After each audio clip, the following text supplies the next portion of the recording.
has been months of sleepless nights for security operatives since the fight against the coronavirus began in Nigeria. The police have been caught in between enforcing restriction guidelines and tackling other criminalities.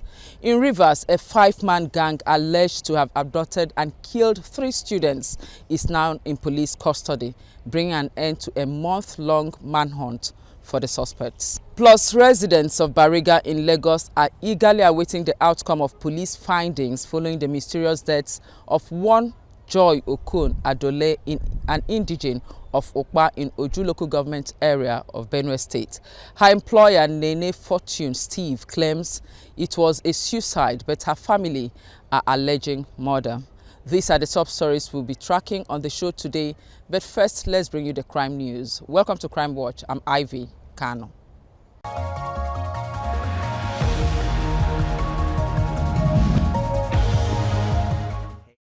4 suspects arrested for child trafficking have been paraded by the Commissioner of Police in Lagos State, Akim Odumosu. They were among other suspects arrested for various crimes at the command. The police say the suspects were arrested at Antonioke Pin Down Point when a Toyota Sienna SUV carrying 7 passengers was intercepted. Among the passengers coming from Olu were one Patrick Mbama and Ugochi Chinonso Ekwebele, with a suspected stolen baby said to be about 1 month old. Upon questioning, the two claimed that a childless couple in Lagos had paid for the baby. In the lockdown period, Lagos State Police Command succeeded in arresting 2,310 violators on lockdown order. Out of this, 2,105 suspects were charged to court, and so they are awarded various punishments in line with the laws of the land. So 125 suspects were released, who are mostly underage offenders. The enforcement teams impounded 2,092 vehicles, comprising 800 private vehicles and 1,292 commercial vehicles. Take care of the pregnancy from antenatal till she delivered. So when she delivered, I now sent for the baby because she said that she have asthma and no one is taking care of her and she cannot take care of the baby. I said instead of losing the baby, let me take it because I have married for 15 years now. I'm looking for fruit of the womb.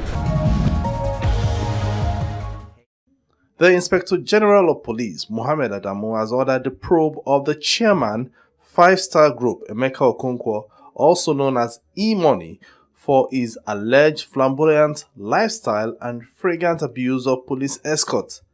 Mr. Okonkwo, who is the brother to musician Kingsley Okonkwo, also known as KC, was said to have drawn the air of the police boss for using officers like domestic servants. The spokesman of the Lagos Police Command, Bala Elkana, said an order was issued to the 6 policemen attached to E-Money to be withdrawn. The order of investigation into E-Money comes less than a year after that of an Instagram celebrity, Ismaila Mustafa, also known as Mofa, was issued.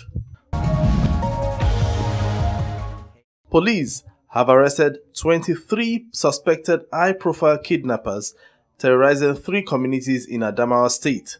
The 23 suspects were caught with 3 AK-47 rifle, 2 single-barrel guns, 25 cartridges with 48 rounds live ammunition. Commissioner of Police Olugbenga Adeyanju assured residents of adequate security. I want to appreciate members of the general public and further assure that the suspects will be diligently prosecuted on completion of investigation, and the police will not relent until every member of the gang still at large is arrested and brought to. 13 illegal miners who claim to have been displaced in Osun State have been intercepted by authorities in Ondo State. The illegal miners of northern extraction alongside the driver of the truck were apprehended by some vigilant residents at the Futa South Gate access in Akure and handed over to the task force on COVID-19. Tools discovered on them, like shovels, suggest that they are part of the illegal miners recently sent packing by the Osun State government. They ran away from Osun State, from Ilesha to be precise. I know there is an illegal gold mine at Ilesha now. Not bound passengers. He just picked them, wanted to dump them, in Ondo State. And of course, the vigilant members of the public alerted us. So we have made tremendous progress. If it had been before, we would have gotten away with it. But nobody is going to allow that now. He accosted the man. He was trying to drop those passengers. And we forced them to go back inside the vehicle, and eventually we called security agents.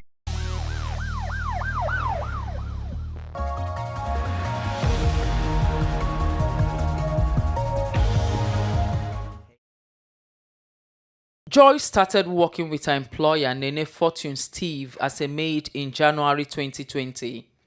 But she was found dead with a rope on her neck and suspended on the ceiling in one of her employer's room on Monday 20th of April 2020. Reports say there was a disagreement over her salary. The 19-year-old maid was expecting to be paid 45,000 naira as her 3 month salary, but her employer instead offered her 10,000 naira. This Joy rejected.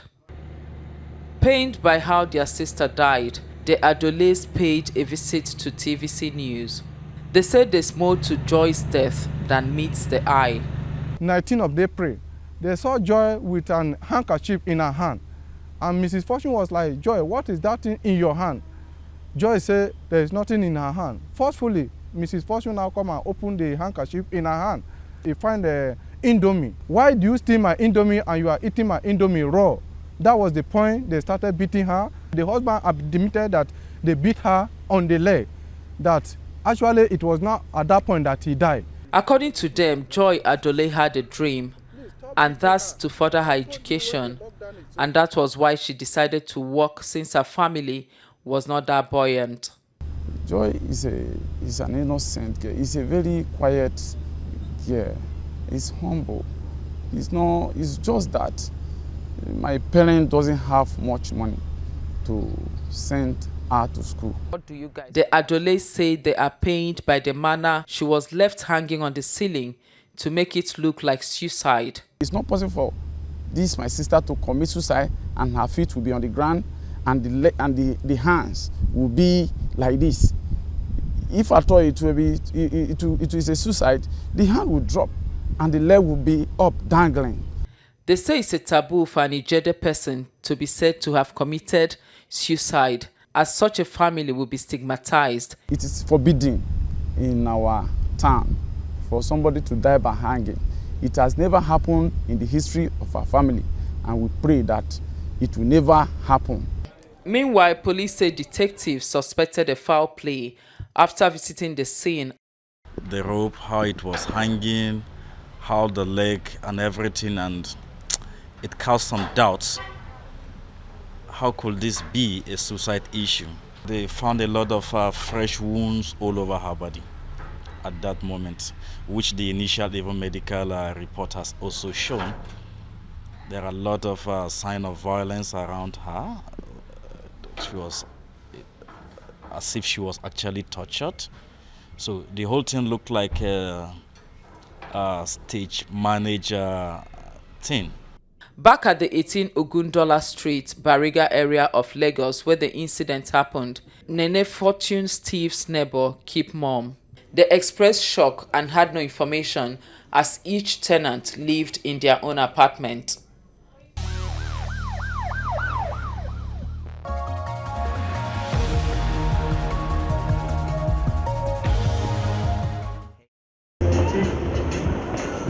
Both male victims were 100-level students of the Rivers State University, while the third and only female was in the Department of Management at the University of Port Harcourt.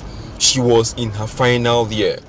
Police say the suspects masterminded the crime as payback for one of the victims who allegedly absconded with the proceeds of a joint foreign exchange transaction. 3 weeks after the incident, the first suspect and gang leader was arrested. Leader of the gang was first of all arrested, Mr. Bright Ejeh. He led the operation of the abduction of the students and final execution of the students. Bright is 25 years old.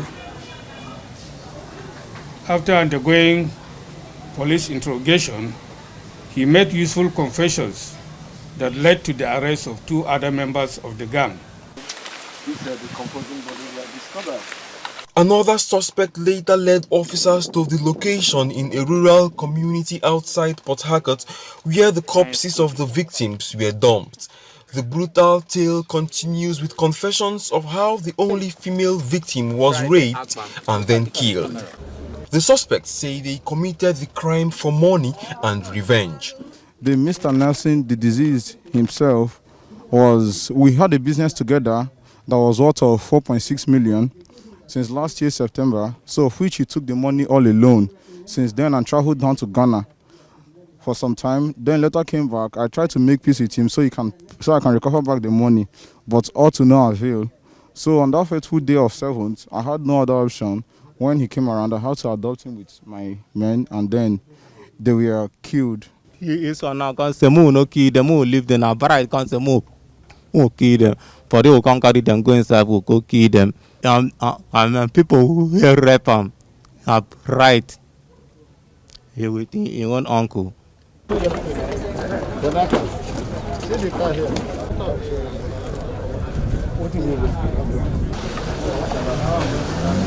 With all 5 suspects now in custody, the police says prosecution would now commence immediately. And as officers focus on enforcing the total lockdown of Port Harcourt City, the command has assured that it will keep the crime rate very low.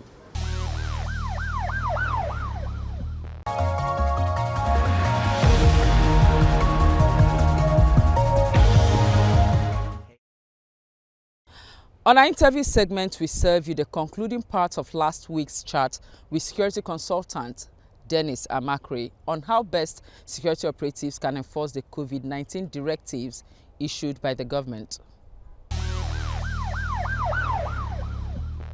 What about individuals, citizens giving information? Do you think Nigerians, because I've done stories where I ask people, have you ever given information to security agencies? And you know, the answer. Not, because they feel that if they give information about crime, you know, they don't trust the police. You know, but we've always advised people, if you want to report anything about the police, either you do it anonymously or you go to their boss. Don't give it to the people at the counter that you meet, because those ones are small officers. You know, if they see an opportunity in it to make some money, they will. So go to the boss and give it to him. And then if he sells that information, then you know that he's a more responsible person that you can deal with. But information from public is what police all over the world uses. You know, so it is important. Still in this COVID-19 period, we've had, you know, interstate lockdown, like some of the borders, and you still notice that people still beat those checkpoints. Yes. You have lorries coming in, you know, carrying people, and they beat the checkpoints. Now, how can the police manage such situation? The police should be able to be more patriotic at this time. And you see, all these laws that are coming out from the state governments, you know, it's for the police to enforce. They should enforce it. And by enforcing it, we don't want them to even think about politics. Yeah. You know, it's not a matter of APC state or PDP state or UNPP or whatever. It should be a national assignment for government to lock us down. Let us go where we're going. And when they go and hide inside a truck, a trailer that is carrying cows, and then they hide inside and, you know, they are caught. You ask them, why are you doing it? And they will tell you that maybe they are coming to Lagos. At this time, when Lagos is under lockdown, what are you coming to do? You know, because many people have this vision that if I get to Lagos, all my problems are solved. You know, I can get a job immediately and I can get plenty money, you know. But it's not like that. So information I think there is need for information from the government information people or other people to tell people what is really going on and how they endanger their lives by, doing that. Now, as it is now, this situation is going to linger for a while. COVID-19 is still here. Vaccines have not been gotten and all that. So what are those things security agents should learn at this period and the things you think they should unlearn, if any? Well, security agents at this time, it's also a challenge for them because I don't think they've gone through this before. Number one, they have to learn how to manage emergencies. Number two, like lockdowns like this, when it happened, a lot of them thought that it was just an ordinary operation like elections, but that's not it. Lockdowns, corporate bodies, practice that a lot. Where if they are locking down, for instance, in the oil industry, they have level 1 lockdown, they have level 2, level 3, which many people call partial lockdown. And then, of course, they have level 4, which is total lockdown. And there are different things you do when you have these different kinds of lockdowns, And the security agents who are supposed to enforce this, they are supposed to enforce it, should be part of this planning. And then, of course, they should prepare for it. So that if we say, okay, we are going to lock down the whole place, everywhere should be locked down. If what Lagos is doing now, they say it's partial lockdown, but as far as I'm concerned, it's a total opening where everybody is on the road, and then, of course, yeah, it is. Now everybody's on the road, whether they are on the exemption list or not, they are out there. And this is going to cause a spike, whether we like it or not. There will be a spike in the number of cases, and then the government might be forced to go back into total lockdown, because the whole idea of the lockdown is to make sure that, they control this disease. And the security agencies should also, definitely must be advising the government about this. Because when they make decisions like that, they should know the consequences of what those decisions. Like the first time they do a total lockdown, people don't have food. And that's why you see hoodlums coming out. And then, of course, people were trying to do bonfires to protect themselves and stuff like that. But if they plan it properly, they will know how to take care of these elements in society. Talking about intelligence gathering at this time, do you think it's going to be difficult for them? Oh, no, not at all, because there are different sources of information which is processed to give them an actionable intelligence. And for them to get actionable intelligence at this time, of course, they could work very, very hard, because there are a lot of things that government want to know. Number one, how do we solve this problem locally? Are there vaccines that we can actually use locally to solve this problem? Security agencies can do that, because that's what the kind of technology or the kind of information they are looking for. If they look for it and it is viable, they can be working with Ministry of Health people and whatever, and see how it works. And they can supply that to government to make a decision. Because I was listening to the NCDC guy who was saying that nobody has come forward with any kind of solution in Nigeria. If you have any solution, bring it. Many people are asking, okay, why don't we use Madagascar way? And they say, oh, Madagascar, we don't know what it contains. So these are all kinds of information that could be brought into Nigeria. Send it into any of the universities, molecular labs or whatever, to do sampling. So you're saying security agents can actually definitely. That's the kind of job they do. It's not just to arrest somebody. Security agents are information gatherers of all aspects: economic, financial, health, food. Security people can come and tell them, because of this coronavirus thing that we have now, in about a year from now, we might have food scarcity because farmers are not farming. And security agencies know how to analyze such information, whereby they will now feed it to government, and government have to plan accordingly, whether to either store food or whatever, increase the farming or whatever. Okay, before I let you go, the curfew 8 p.m. to 6 a.m. You know, and we've seen, you know, how effective it has been. What's your assessment of this curfew in a state like Lagos, 8 to 6 a.m., 8 p.m. to 6 a.m.? To be very, very honest with you, I don't see the reason for that curfew. Because I don't see, you know, in the daytime, everybody is outside and they are moving around. At night, everybody is sleeping, so what's the curfew about? Are we now looking for the bad boys in the night? Is that the reason? If that's the reason, well, okay. They should be able to get information and then, of course, patrol effectively. Send out all these Amotekun guys, neighborhood watch. The patrols, very, very important. Go around and see any irregular thing that is happening. They should be able to arrest it. But even for the workers, yesterday, I know by 9 or even 10 o'clock, cars were still in traffic. You know, people going to Ogun State or your state out of Lagos were still on the road. You know, so I don't know.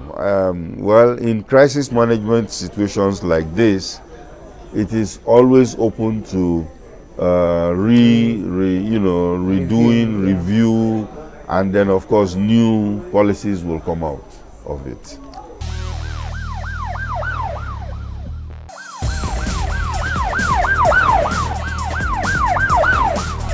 Online scammers are taking advantage of the fear surrounding the coronavirus pandemic. Here are some tips to help you keep scammers at bay.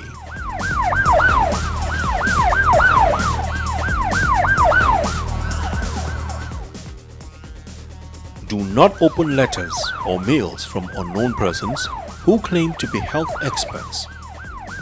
Be mindful of fake news, deliberate misinformation, and avoid circulating unverified messages.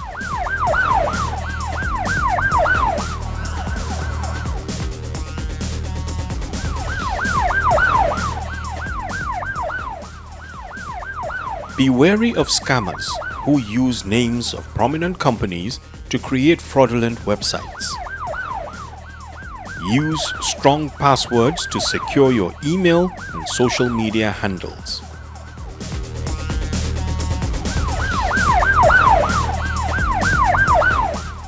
Educate your family, especially your children, about how to stay safe online and offline. If you become a victim, ensure prompt report to the police.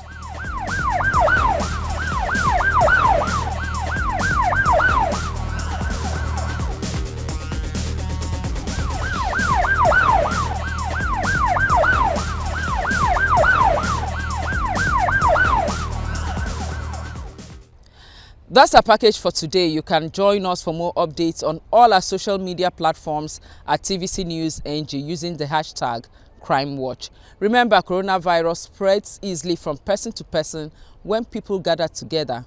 Endeavor to maintain social distancing and put on your face masks whenever you are in public. I'm Ivy Kanu. Do have a crime-free week.